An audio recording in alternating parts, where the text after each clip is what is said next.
I welcome you back to Analytics Simplified, and in this video we will talk about another data fallacy to avoid, and that is data dredging. So in most of the books you will also come across this particular concept as data snooping or data fishing. So what it is essentially all about is it is a data mining strategy where we analyze the data to seek any possible relationship.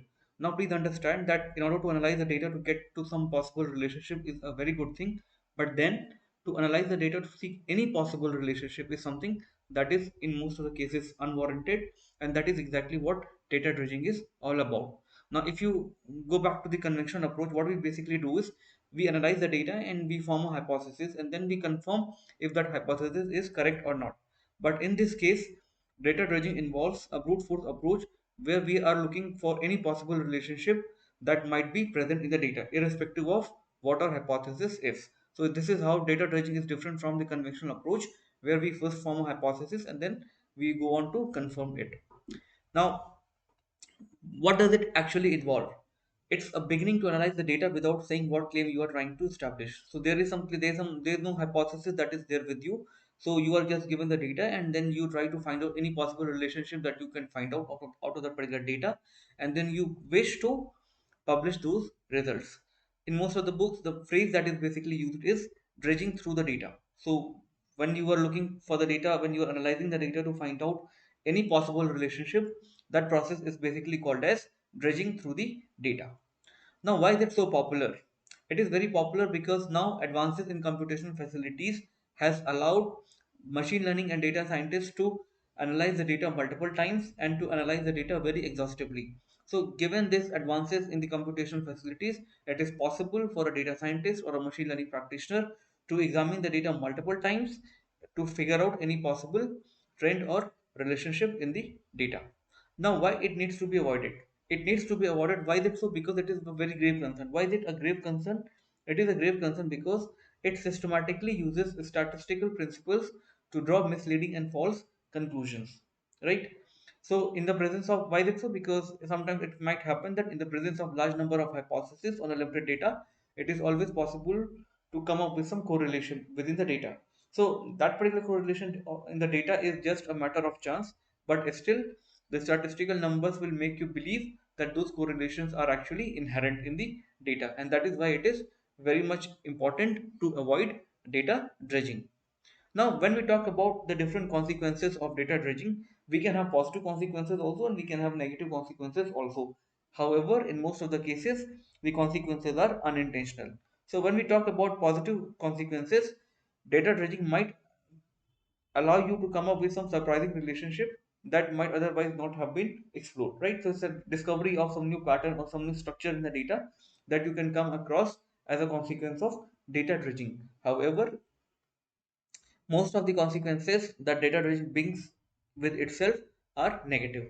So the first negative consequence that data dredging brings with itself is that of premature conclusions. So what is going to happen is we are given a data and we are testing every possible hypothesis. So it might happen that the data or the statistical numbers might make you believe that some hypothesis is actually holding good, while in reality that particular correlation within the data was just a matter of chance. And then what actually happens in the data dredging process is that we try to seek more information from the data that than is actually present in it. So the data is having fixed amount of information, and by virtue of data dredging, we end up having more and more. We end up extracting more and more information from the data, even if it is relevant, even if it is irrelevant. Okay. Now, if I were to put in one line, so data dredging is a failure to acknowledge that the correlation that we find in the data was just a matter of chance. Okay. So what happens is that we end up with a lot of false positives. We end up with a lot of false correlations within the data, and those conclusions are getting backed up by the statistical numbers, and that is what makes data dredging so very deadly. Now, there is another related concept which is very much close to data dredging, that is called as p-hacking. So that is why I have put this in this slide also, so that you can have a clear-cut understanding of the differences that exist between data dredging and p-hacking. So what is p-hacking? P-hacking occurs when the data collection process is done in such a way so that you get statistically significant results. Okay, so what you have done is it's very similar. It's very similar to that of cherry picking. So what we are doing is the data collection process or the statistical analysis is influenced in such a way that even a correlation that is there by a matter of chance appears to be holding good for that particular data. Now, on the flip side, it can also happen when some data is intentionally left out so that we get statistically significant numbers corresponding to a hypothesis. Okay, so that is the overall view of p-hacking, and this is how p-hacking differs from data dredging. Now that we have understood what data dredging is all about, why it needs to be avoided, and why it is so much popular, we now come to some avoidance strategies. So the first strategy that I would suggest is to frame your hypothesis before conducting the experiment. Otherwise, what happens is when you do not have any hypothesis to test with the data, you end up testing any hypothesis, and that is not only going to promote data dredging, but then that is also going to cost a lot of computation time. Okay, so what I would suggest is that you first frame a hypothesis and then go on with conducting the experiments, and then the experiments that you conduct should only give you whether or not that hypothesis is correct. Once you have got the conclusion, you must stop without looking for any other possible relationship. Otherwise, what is going to happen is if the researchers are not going to follow this advice, they will stumble upon some correlations that are just present by a matter of chance. And then the researcher might believe that those structures are actually inherent in the data. Okay. Another tip that I would want to give you is that when you are testing a hypothesis, consider the entire population. So a lot of times what we do is we make a mistake of taking a representative sample to test our hypothesis. I think this practice must always be avoided, and whenever possible, the entire population should be taken into account to test a hypothesis so that the incidences of data dredging happen to get reduced. Another possible strategy that you can go for is that of cross validation. Okay, so what is going to happen in cross validation is a hypothesis is formed on a trained test and then it is tested on a separate test data. Okay, so in this way we are sure that whatever results we get out of the test data or with the test data, those results can be considered more reliable. Another thing that we can go for is known as hypothesis pre-registration. Okay, so what hypothesis pre-registration is all about?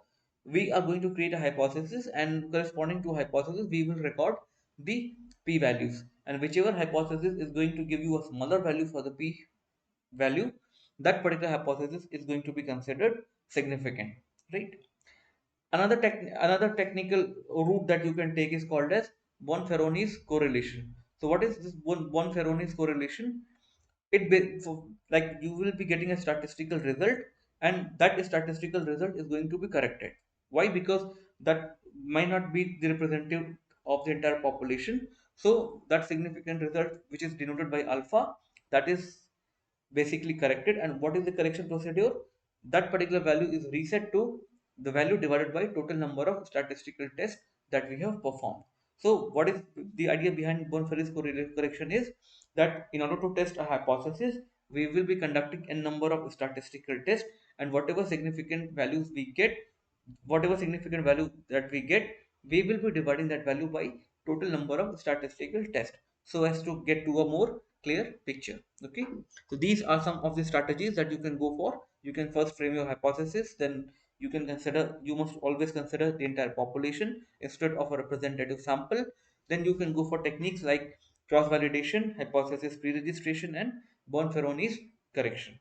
So this was a very brief introduction to what data dredging is all about, why it's so popular, what steps needs to be taken in order to avoid it. And I believe that you have learned something new out of this short video. In case you have learned something new from this video, consider sharing it with your friends. We now come to the end of this session.